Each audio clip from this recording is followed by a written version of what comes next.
r/offmychest is a mutually supportive community where deeply emotional things you can't tell people you know can be told. Whether it's long-standing baggage, happy thoughts, or recent trauma, posting it here may provide some relief. We'll listen, and if you want, we'll talk. We aim to keep this a safe space. To people all around the world, Hong Kong has just experienced a terrorist attack planned and executed by our Hong Kong police force. At about 10 PM today, our police force rushed into our railway system in Prince Edward Station, got into the carriage and indifferently beat up all the people in it regardless they are protesters or simply passengers. They ignored the weapon guidelines and fired tear gas indoor in the carriage, which is in fact lethal. Also, they beat up innocent people, causing them seriously wounded. Some passengers kneeled before them asking them to stop, but the response they got were beaten ever harder.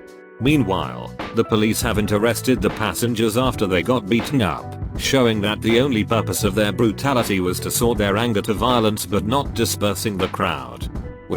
Hong Kongers are experiencing a humanitarian crisis, and we hope that people all over the world can help us in any ways you can think of. Thank you, and we will stay strong. Hong Kongers edit. Thank you guys for all the support. I can't thank you enough for your support and concern. Your kind words gives us strength to keep going. Please just keep paying attention to how things go and help us spread awareness. Edit, the 20th of September 19. Thank you, dear editors. I never imagined I'd still be receiving messages about this post to this day. Please read this report on police brutality by the International Amnesty and continue to support us. You can find this on the description below. Thank you for the awards. Kind strangers. Fight for freedom. Stand with Hong Kong.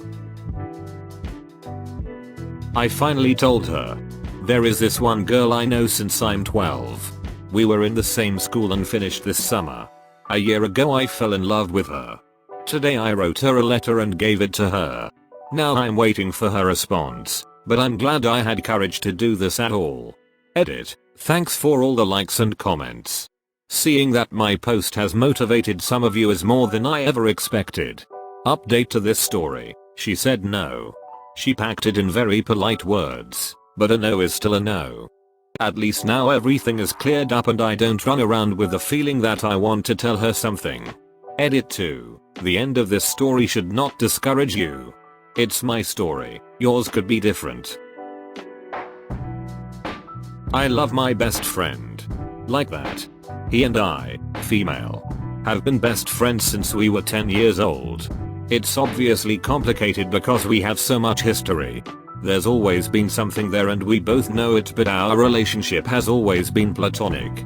We obviously both know we love each other, but I'm not sure if he loves me like that. I always liked us as a friend and sometimes would have little crushes on him, but within the past 2.5 years I've seriously only seen him as a friend and had no further attraction. Now that we're older and more mature, I'm realizing how much I truly do love him. He's amazing. He is my best friend though, so I don't know whether or not to say anything.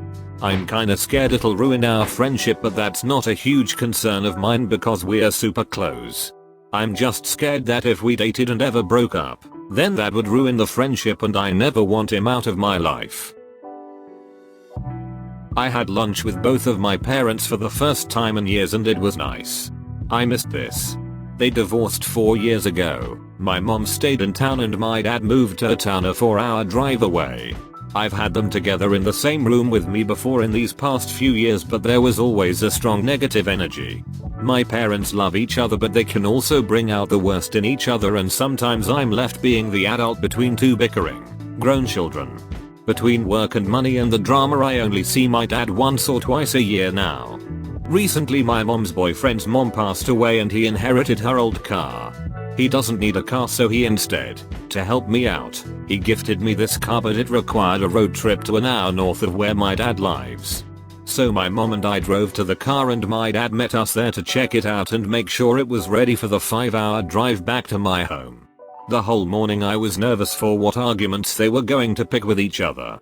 I was cleaning my new car and I saw them talking and being civil. I was relieved. No passive aggressive comments or thoughtless. The original plan was to get the car, get lunch with just my mom and go back home. But then my mom invited my dad to lunch with us and we all went together. I sat next to my dad. We ate lunch and talked and had a good time. And on the way home afterwards, I cried hard.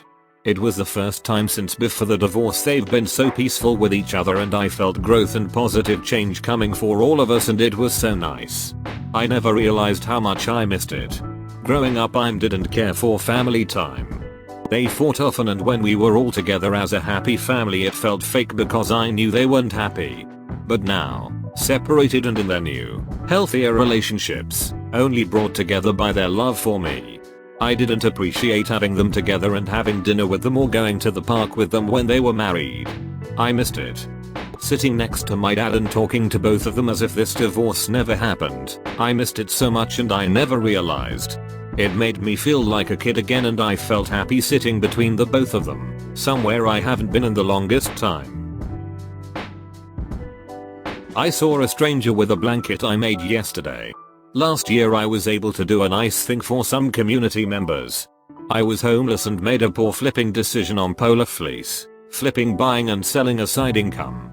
Essentially, shipping costs would have killed any margin and local wasn't working.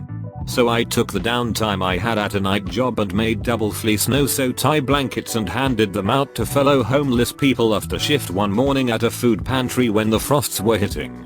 It was a brief experience but positive. I made about 2 dozen people's mornings with a clean new blanket while waiting in the cold.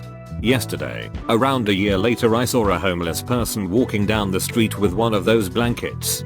The fabric choice, my poor technique, all of it. I'm sure I've never seen this person before, so that blanket went on a journey and is still providing comfort to someone. I'm not homeless anymore, but times are hard, and seeing that really brightened my day. I just wish I had some more fleece now. Boyfriend wanted to have a threesome. Now I feel like it has ruined our relationship.